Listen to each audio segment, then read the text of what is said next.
Hola, continuando con el ciclo de videos, nos tocará hablar sobre la energía interna en los procesos termodinámicos. Esta energía interna tiene el nombre de calor. La energía interna se refiere a la energía total que posee un sistema debido a la energía cinética y potencial de sus moléculas.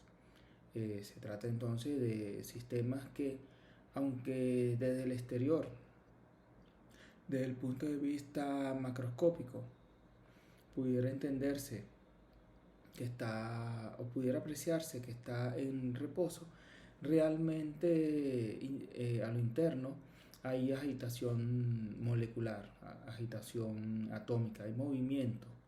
Representa esta energía interna la suma de todas las formas de energía microscópicas presentes en el sistema, como la energía de traslación, moléculas que se trasladan, moléculas que rotan, moléculas y sistemas moleculares que vibran, y las interacciones entre esas partículas, colisiones, choques. La energía interna se denota por la letra U mayúscula, y depende del estado termodinámico del sistema, es decir, de las propiedades microscópicas como la temperatura, la presión y el volumen. La variación de la energía interna de un sistema se puede determinar mediante la primera ley de la termodinámica, que establece que la energía interna de un sistema puede cambiar debido al intercambio de calor y trabajo con su entorno. Es importante destacar que la energía interna es una propiedad extensiva, lo que significa que depende de la cantidad de materia presente en el sistema. Además, la energía interna no tiene un valor absoluto, sino que solo se pueden medir las variaciones de energía interna entre diferentes estados termodinámicos. Entonces, una vez definido qué es lo que es la energía interna, comenzaremos a estudiar el calor y cómo el calor, que no es otra cosa que el resultado de la variación de la temperatura de un sistema, puede permitirnos caracterizar diferentes materiales. El concepto de calor es un mecanismo por el cual la energía se transfiere entre un sistema y su entorno como consecuencia de una diferencia de temperatura entre ellos. También es la cantidad de energía Q transferida a través de ese mecanismo.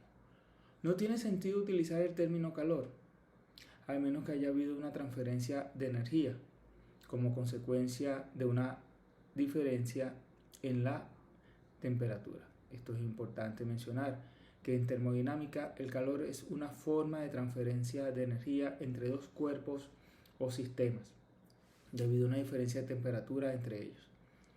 Se trata, por lo tanto, de una transferencia desde un objeto o sistema de mayor temperatura a un objeto o sistema de menor temperatura. El calor puede transferirse mediante tres mecanismos: conducción, convección y radiación. La conducción es la transferencia de calor a través de un medio sólido, donde la energía se transmite mediante la vibración de las partículas. La convección, por otro lado, implica la transferencia de calor en un fluido, como un líquido o un gas, a través del movimiento de la partícula del fluido. La radiación es la transferencia de calor en forma de ondas electromagnéticas, como la radiación infrarroja o la luz. En termodinámica se utiliza una magnitud llamada caloría para medir la cantidad de energía transferida debido al calor. Una caloría es la cantidad de energía necesaria para elevar la temperatura de 1 gramo de agua en 1 grado Celsius. Esta es entonces nuestra unidad de calor. Sin embargo, es importante mencionar que como se trata de energía en el sistema internacional, también utilizaremos el Joule como unidad de energía, unidad de calor. Por lo tanto, ya podemos pensar que debe existir algún tipo de transformación de unidades entre caloría y Joule. Lo vamos a ver más adelante. Es importante tener en cuenta que el calor es una forma de energía en tránsito y no es una propiedad intrínseca de un cuerpo. Además, en termodinámica, el calor se considera una función de estado, lo que significa que su valor depende únicamente del estado inicial y final del sistema y no del camino que se siga para llegar al sistema desde un estado a otro. Entonces, en resumidas cuentas, podemos considerar que el calor puede tener tres maneras de trasladarse en primer lugar o de transferirse. En primer lugar, la conducción, que es propia de los sistemas sólidos, la convección, que es ya aplicada a los fluidos, y la radiación, que son ya ondas electromagnéticas como la radiación infrarroja o la luz. Las unidades de calor, podemos ver que, como se había mencionado, entre una caloría y su equivalente Joule es 4.186 Joule. El calor es una medida de transferencia de energía y por lo tanto en el sistema internacional, como habíamos mencionado, se expresa en Joule. Pero algunas de las prácticas comunes en ingeniería utilizan la caloría como unidad.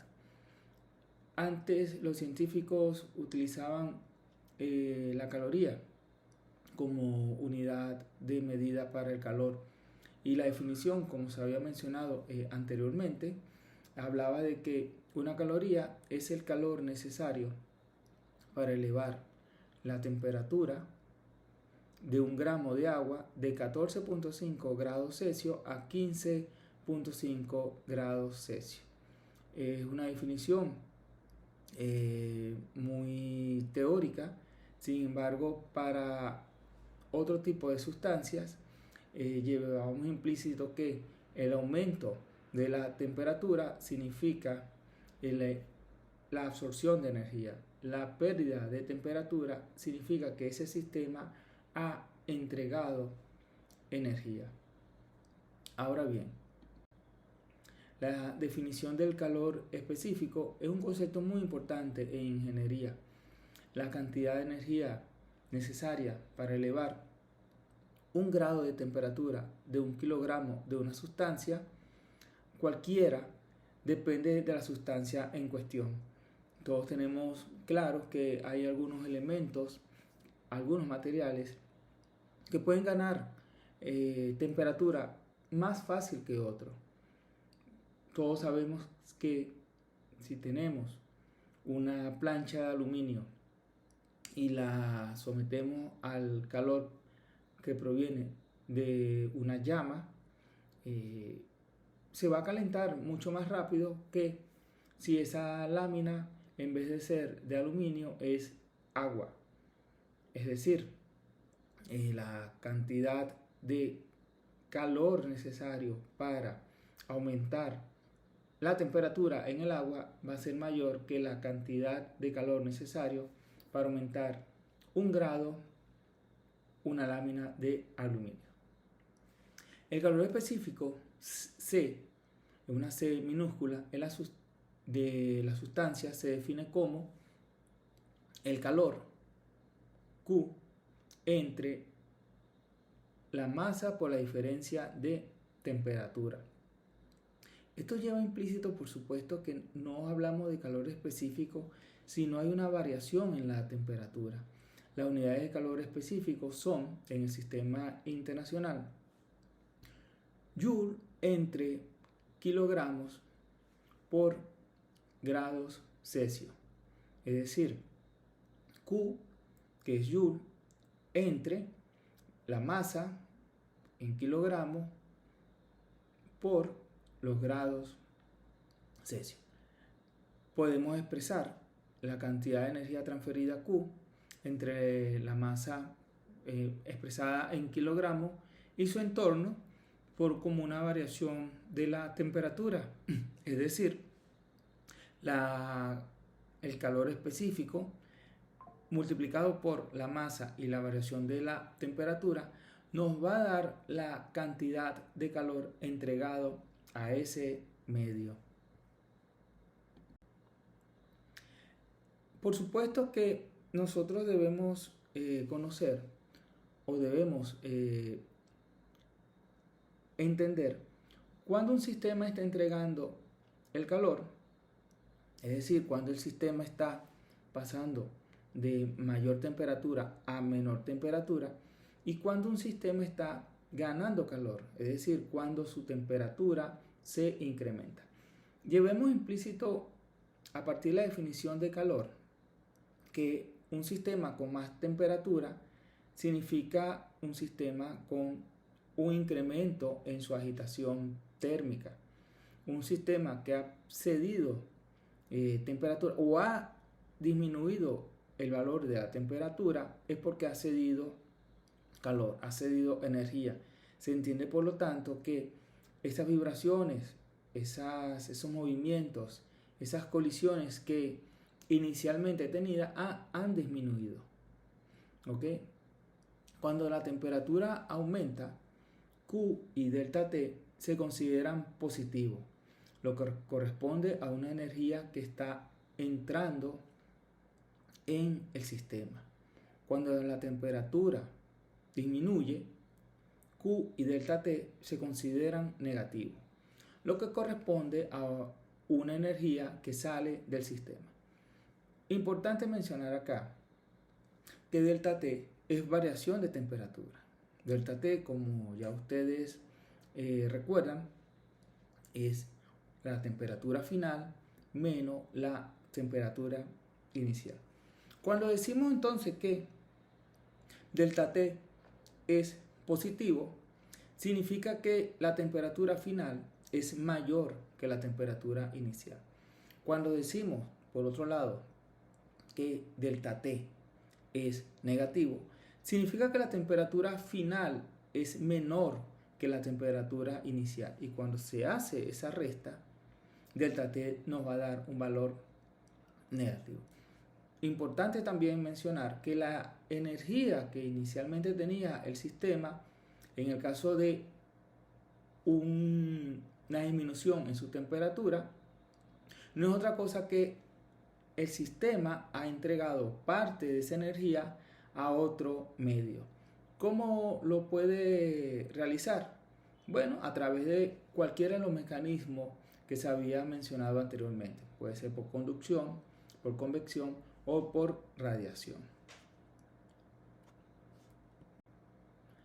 Los valores de calor específico para diferentes sustancias. Tal como se había mencionado en las láminas anteriores, cada material va a tener una respuesta a la transferencia o la absorción del calor en el valor de su temperatura. Pero también es importante mencionar que una caloría o un joule de calor absorbido o entregado a otro sistema puede significar una variación de temperatura distinto para ese elemento o para ese material. El calor específico, por lo tanto, va a significar qué tanto aumenta la temperatura o qué tanto disminuye la temperatura para ese material en específico cuando hay un incremento en el valor del calor. Es un concepto entonces que nos va a permitir caracterizar un elemento o un conjunto de materiales que han sido sometidos a un incremento o a una disminución de temperatura. Fíjense que aquí vemos, en base a la definición previa de calor específico, que todos los materiales tienen diferente valor de calor específico. Recordemos que la definición inicial de calor específico nos decía que era el calor Q entre la masa por la variación de la temperatura, delta T. El aluminio, lo que nos está diciendo que su valor de calor específico es de 900 Joule sobre kilogramos por grado Celsius. En el caso del cobre son 387 Joule sobre kilogramos por grado Celsius. El oro, 129 Joule sobre kilogramos por grado Celsius. Obviamente se estarán haciendo la pregunta, ¿por qué esos valores distintos? ¿Qué significan estos valores? Lo que significa es que comparando el oro con el aluminio tiene un valor de 900 y el oro tiene un valor de 129. ¿Pero qué significa que un valor sea mayor que otro?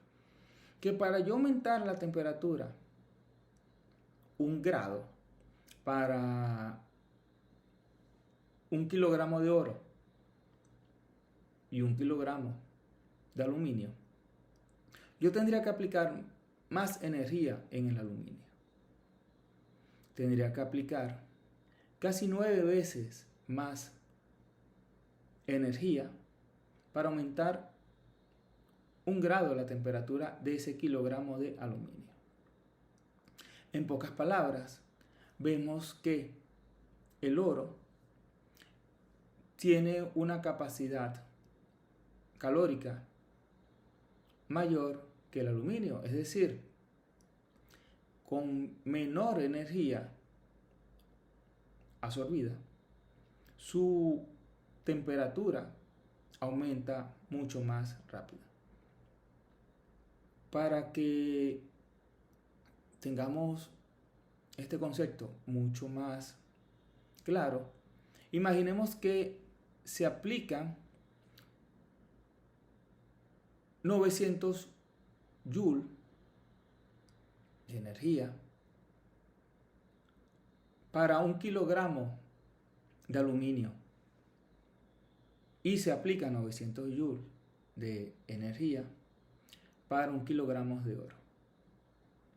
En el caso del aluminio va a aumentar 1 grado la temperatura que inicialmente tenía, 1 grado Celsius. En el caso del oro va a aumentar aproximadamente 9 veces la temperatura, o 9 grados la temperatura que inicialmente tenía. Es por eso que se considera siempre al oro como un material excelente para la conducción de energía calórica o calor. La plata también es considerado un buen material para la conducción del calor. Es importante también mencionar lo siguiente. En el caso de la plata y el oro, en comparación con el aluminio, es verdad que un incremento de tan solo 1 grado se puede lograr con menor temperatura en comparación con el aluminio.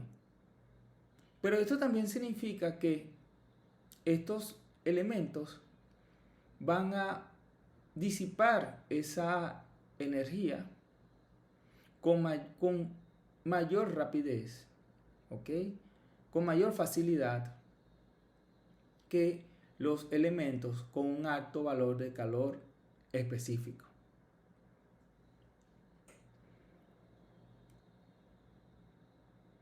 Fíjense aquí, en el caso de los líquidos, que tenemos agua. El valor de energía necesaria para lograr que el agua aumente, 1 kilogramo de agua aumente 1 grado, es de 4186 joules. O lo que es lo mismo, para el caso de 1 gramo de agua, solamente se necesitaría 1 caloría. Comparando el agua con el aluminio, vemos que, y esto ya con unidades de calorías sobre gramos por grados Celsius, vemos que 1 caloría aplicada a 1 gramo de agua va a aumentar la temperatura 1 grado Celsius. Pero esa misma caloría aplicada en 1 gramo de aluminio va a aumentar la temperatura del aluminio casi 5 veces. Porque estamos comparando el calor específico del agua, que es 1, con el aluminio, que es 0.215 calorías sobre gramos por grado Celsius. Esta tabla es muy importante porque nos permite trabajar con 2 sistemas de unidades distintos que están relacionados, sí, por el valor de 1 caloría igual a 4.186 joules. Pero al mismo tiempo, en el caso de las unidades expresadas en calorías, se establece como una normalización alrededor del agua, donde vemos que para los cálculos donde estemos trabajando con calorías, el calor específico del agua es 1 y todos los demás elementos van a tener un valor de calor específico menor a 1. Es por eso que allí mencionamos que todos los demás valores de calor específico, en el caso de expresarlos en calorías sobre gramos por grados Celsius, han sido normalizados.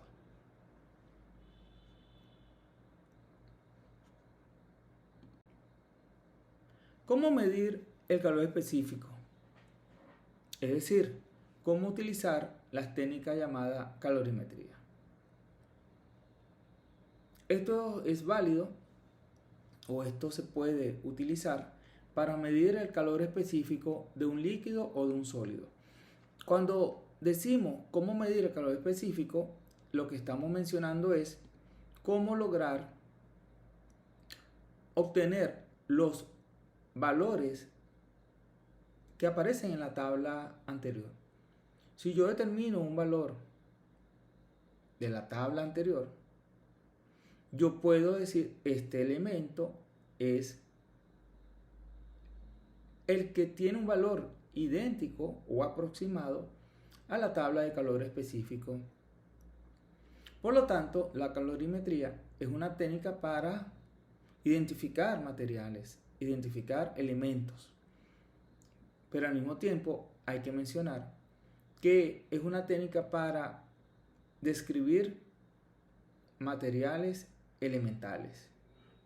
Es muy difícil o no es una técnica apropiada para medir aleaciones, conjunto de elementos que están unidos. Sin embargo, veremos que utilizando las relaciones apropiadas se puede lograr de manera indirecta la determinación de esos elementos. La técnica para medir el calor específico de un líquido o un sólido es la siguiente. Lo primero que se debe hacer es aumentar la temperatura de la sustancia hasta un determinado valor. Es decir, el elemento que estamos estudiando, el elemento desconocido que estamos estudiando, le vamos a incrementar la temperatura hasta un determinado valor conocido. Imaginemos nosotros que tenemos un elemento y le vamos a aumentar la temperatura hasta 80 grados Celsius. Posteriormente, vamos a introducir esa sustancia que ha sido sometida o irradiada con calor a un recipiente que contenga agua de masa conocida y una temperatura conocida. En pocas palabras, vamos a aplicar o vamos a trasladar ese elemento que tenía una temperatura inicialmente de 80 grados, por ejemplo, a un contenedor de agua. Ese contenedor debe tener estas dos características. Debemos saber cuál es la masa de agua en ese contenedor. Cuando decimos esto, decimos que conocido el volumen y sabiendo que la densidad del agua es conocida, 1000 kilogramos por metro cúbico, conociendo el volumen, podemos determinar entonces la masa de agua en ese contenedor. Importante también saber que esa temperatura debe ser conocida. Por ejemplo, imaginemos que en ese contenedor la temperatura inicial del agua son 20 grados Celsius. Entonces, esta es la situación.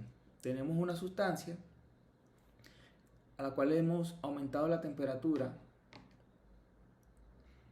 a un valor conocido, 80 grados Celsius, por ejemplo, y la vamos a introducir en un contenedor de agua. Imaginemos que es medio kilogramos de agua que está a una temperatura de 20 grados Celsius. Vamos a medir la temperatura de la combinación cuando se alcanza el equilibrio. Recuerden que esto es la ley cero de la termodinámica. Cuando dos elementos o dos sustancias con temperaturas distintas se ponen en contacto, un contacto térmico, van a alcanzar un equilibrio, es decir, va a haber una transferencia de calor hasta que las temperaturas se equilibren. A partir de ese momento ya no hay transferencia de calor, ya las dos temperaturas son iguales. En este caso, en el caso que estamos estudiando, queda claro lo siguiente: la sustancia que tenía 80 grados, al estar en contacto con la masa de agua que tiene 20 grados, va a perder temperatura. Eso significa que su temperatura final va a ser menor que la temperatura inicial. Y en el caso de la masa de agua, cuya temperatura inicialmente era 20 grados, se le va a incrementar la temperatura. Es decir, el delta T va a ser mayor. Recordando aquí que delta T es temperatura final menos temperatura inicial. Queda claro en este momento que la sustancia que tenía mayor temperatura, la sustancia desconocida que tenía mayor temperatura, ha cedido calor y la masa de agua ha ganado calor. ¿Y esto cómo se ve? Pues el incremento, en el caso del agua, de su temperatura final. Y la sustancia, al tener una temperatura final menor, ha perdido energía, la ha transferido. Ahora bien, una vez que se ha alcanzado el equilibrio térmico, lo que estamos aquí mencionando es que la temperatura final del agua y la temperatura final de la sustancia son iguales. Si se supone que el recipiente está bien aislado, de manera que no pierda energía en forma de calor, por ninguno otro medio. Es decir, el contenedor es un aislante térmico y todo el intercambio de calor que está ocurriendo es solamente entre la sustancia y el agua. Entonces a este recipiente se le denomina calorímetro. ¿Ok? Algo muy importante es lo siguiente. Se trata de energía. Y en la naturaleza, todos los procesos o todas las interacciones parten del hecho de que la energía se transforma, mas no se pierde. Es decir, hay una conservación de la energía. Es importante, por lo tanto, mencionar que la energía que ha cedido la sustancia es la energía que ha ganado el agua. Por lo tanto, nosotros podemos mencionar o podemos indicar que el calor para un objeto que ha quedado frío es igual a el calor de un objeto que ha quedado con mayor temperatura. Solo que los signos, en el caso de el objeto que ha quedado más frío o con menor temperatura, va a ser para nosotros un valor positivo, pero que va a ser igual a el valor de la energía del objeto que quedó más caliente con un signo negativo. ¿Ok?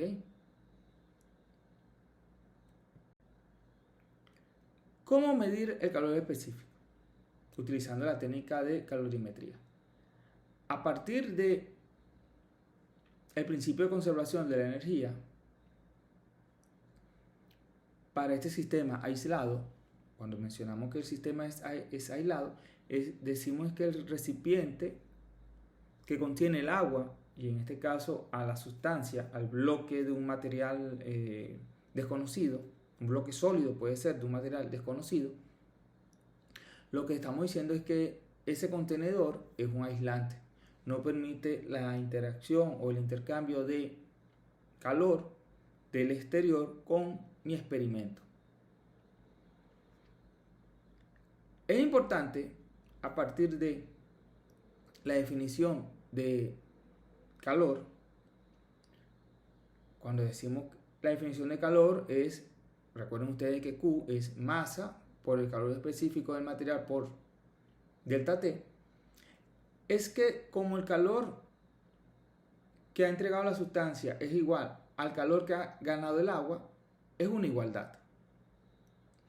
Por lo tanto, podemos decir que el calor específico de el agua y el calor específico de la sustancia desconocida están relacionados a partir de que el calor que ha sido entregado por esa sustancia va a ser igual al calor que ha sido recibido por el agua. Y nos queda la igualdad de calor que vemos al final, donde decimos que la masa del agua por el calor específico del agua por la temperatura final menos la temperatura inicial del agua va a ser igual a menos la masa de la sustancia desconocida por el calor específico de la sustancia desconocida multiplicada por delta T. Este delta T va a ser la temperatura final menos la temperatura de la sustancia antes de colocarla en el contenedor de agua.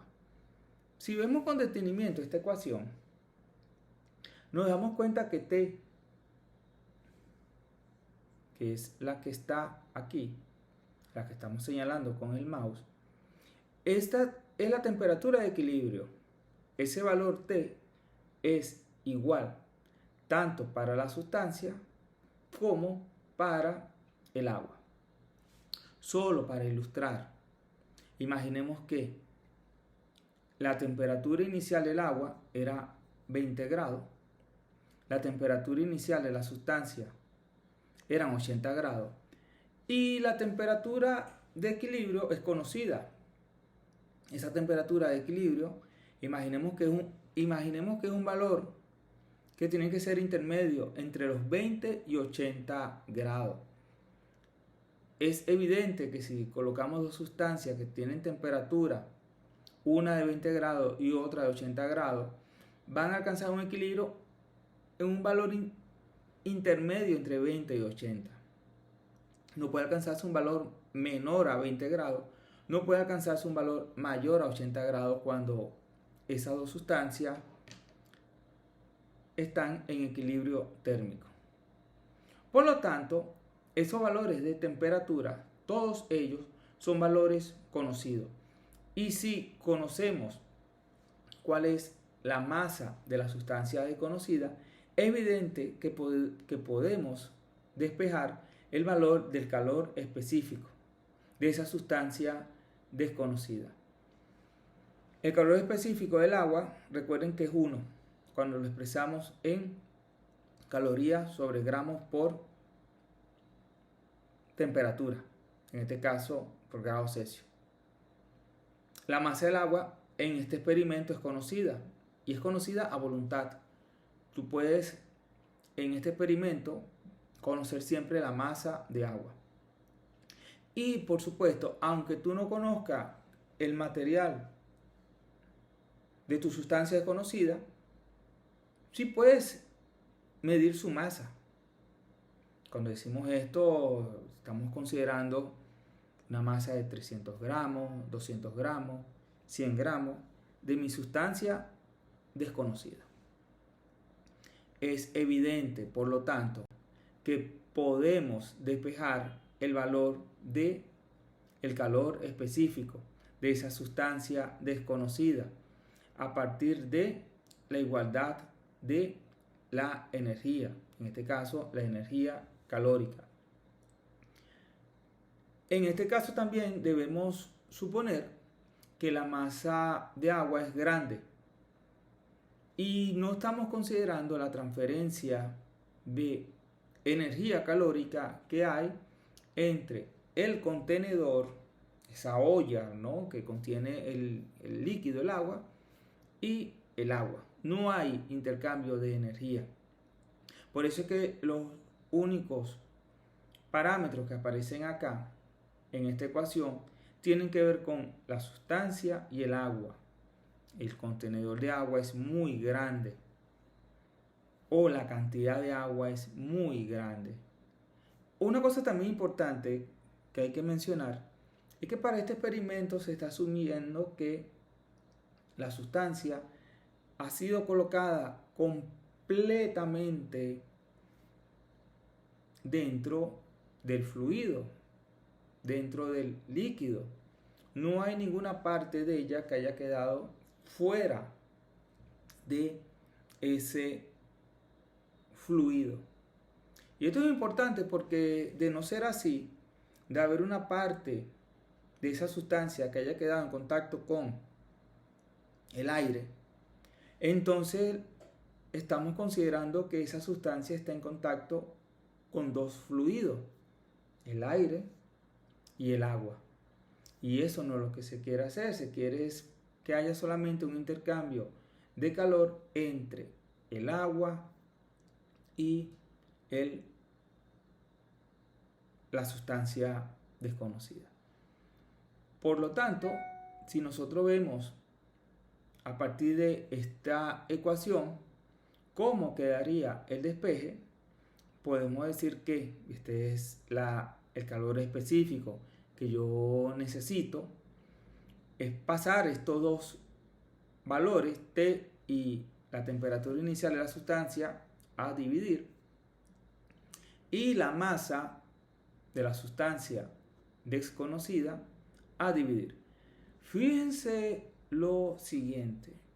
aquí hay un valor negativo y esto tiene que ver más con lo que habíamos mencionado anteriormente. El calor de la sustancia, en este caso, que está inicialmente más fría, va a ser igual al calor de la sustancia que estaba inicialmente más caliente, pero negativa.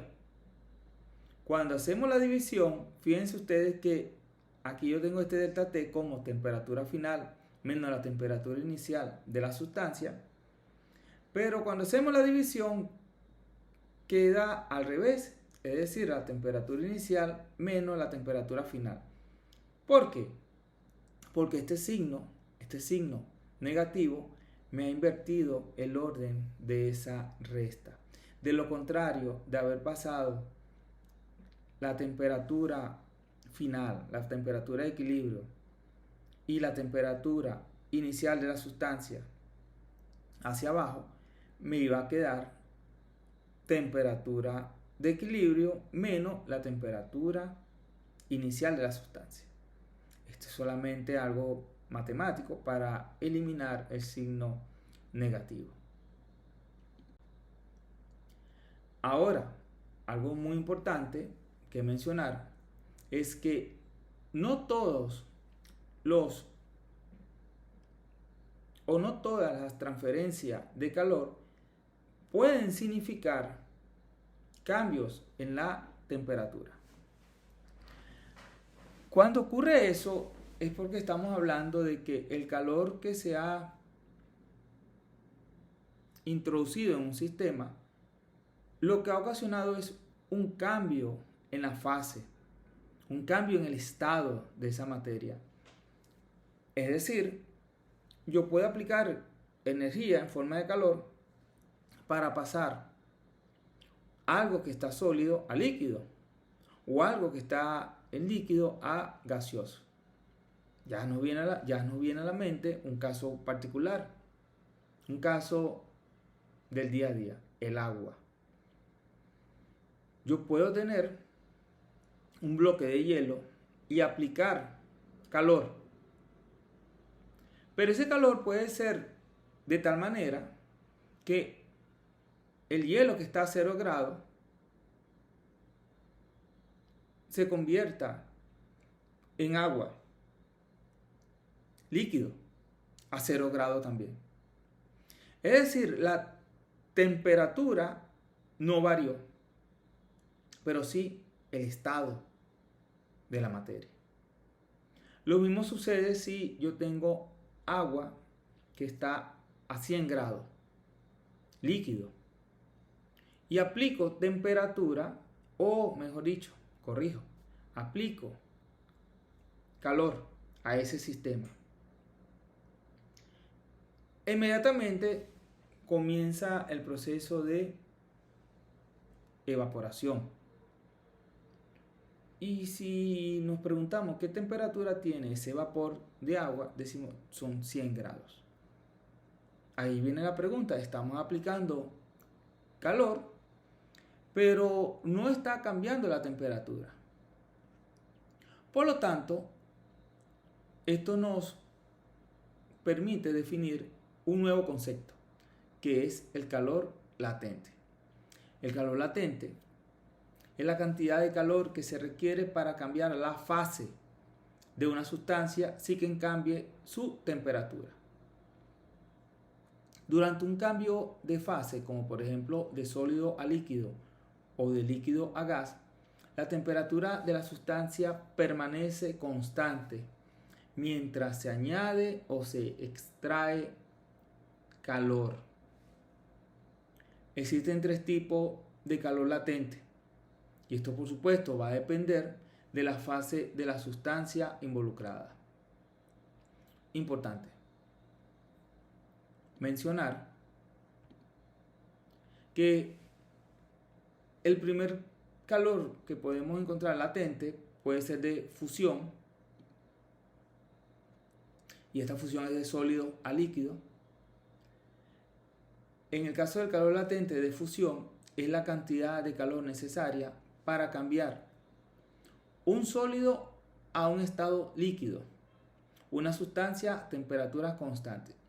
Insisto en que la temperatura es la misma antes del cambio de fase y después del cambio de fase.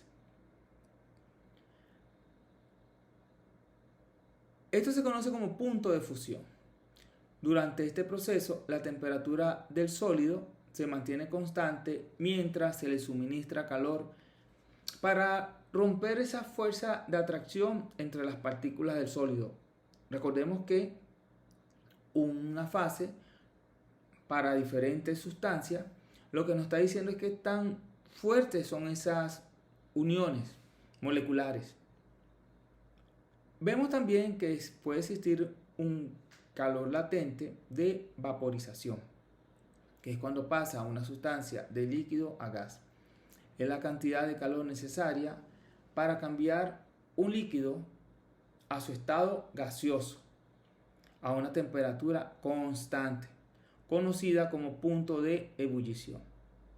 Durante este proceso, la temperatura del líquido se mantiene constante mientras se le suministra calor para romper la fuerza de atracción entre las moléculas del líquido. De sólido a líquido, las fuerzas de atracción entre cada una de esas moléculas es menor cuando pasa de sólido a líquido. Esa liberación es debida a que se ha aplicado calor. Pero también sabemos que la unión de una sustancia cuando está en estado gaseoso es más débil a su fase el líquido.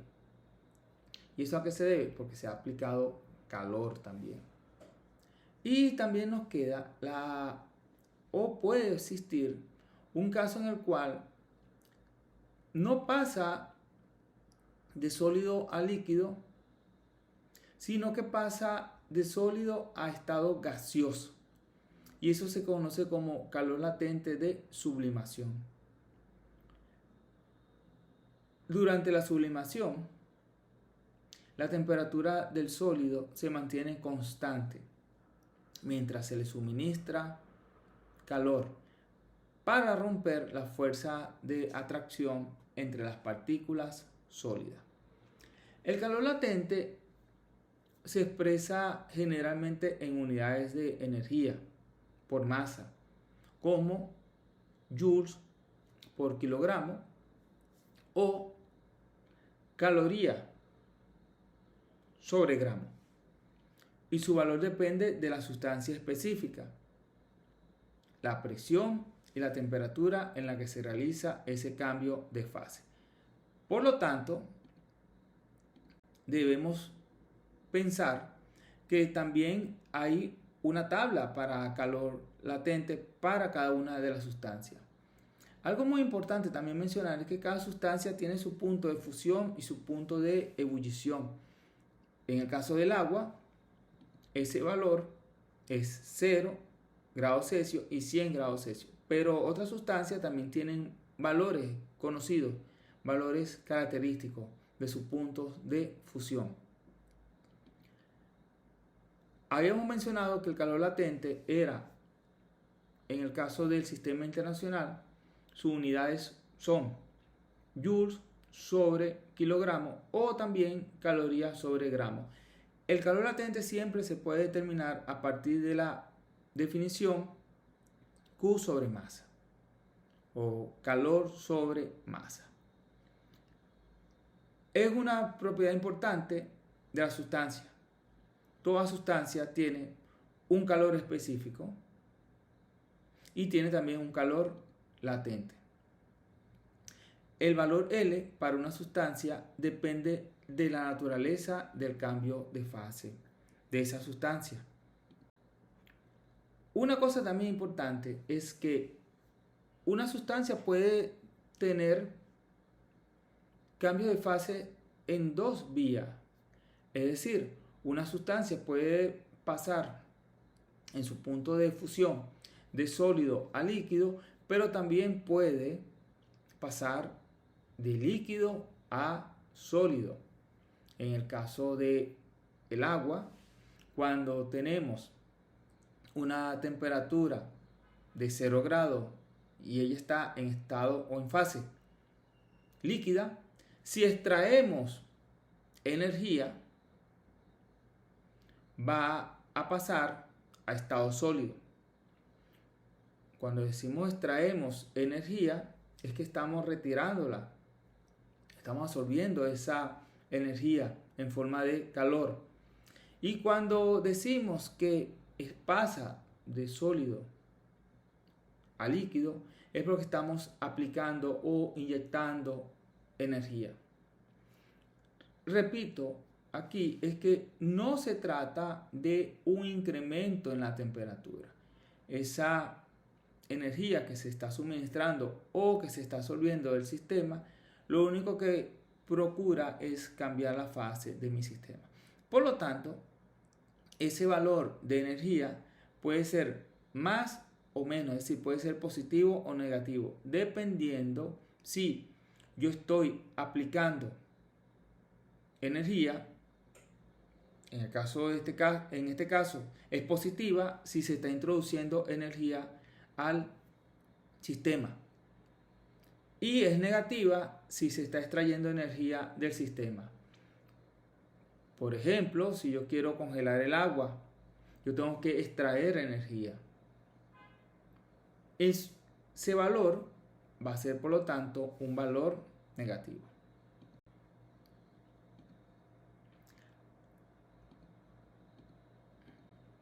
Aquí vemos los diferentes valores de calor latente para algunas sustancias.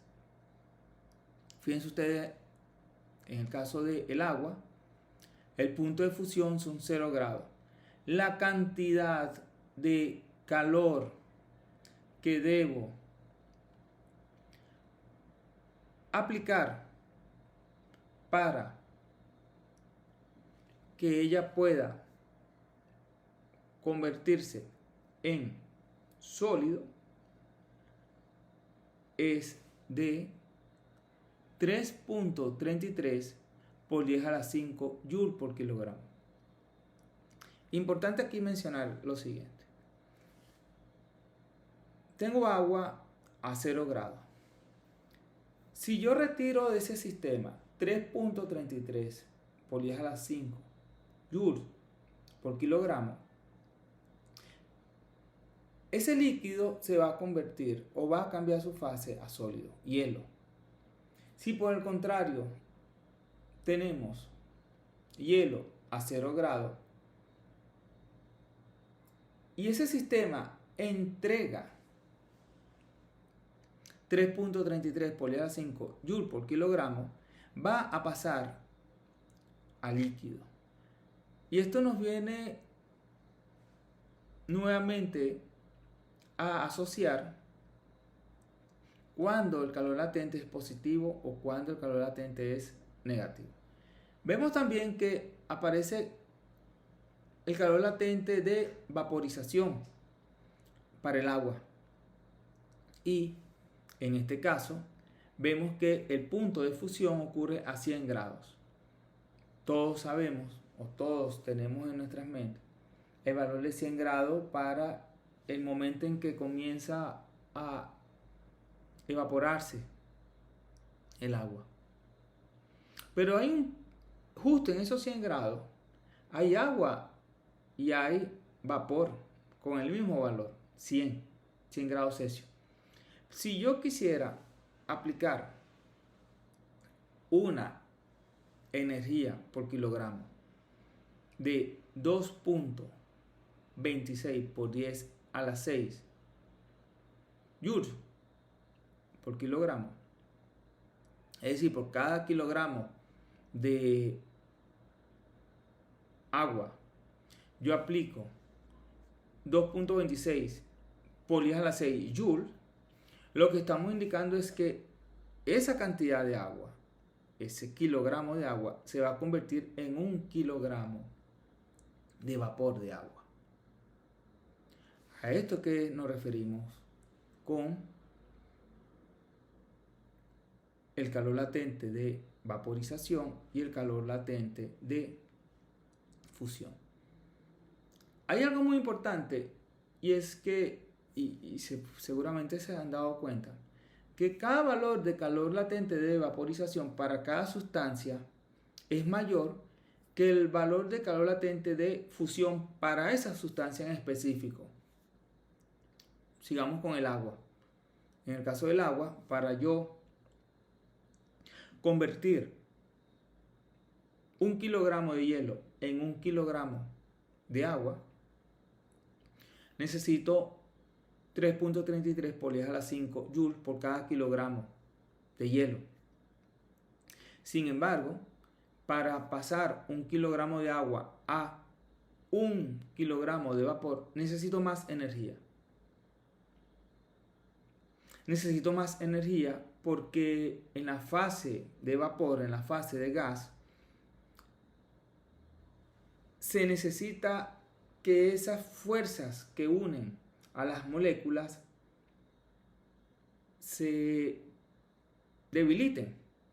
Y eso solamente lo puedo hacer aplicando mucha más energía que en el caso de pasar una fase sólida a líquida. Entonces, aquí vemos que conocido el calor específico de una sustancia o conocido la temperatura en la cual ocurren los cambios de fase, pudiéramos de manera indirecta conocer qué sustancia es la que está respondiendo a esos calores específicos o a esos puntos de fusión o a esos puntos de ebullición, para que tengamos un ejemplo claro. Fíjense ustedes otros elementos. En el caso del alcohol etílico, para nosotros congelarlo necesitamos una temperatura no de 0 grados, sino de menos 114 grados Celsius. En el caso de el plomo, para fundirlo, para pasar un bloque de plomo sólido a su fase líquida, deberíamos aumentar la temperatura hasta que alcance un valor de 327.3 grados Celsius.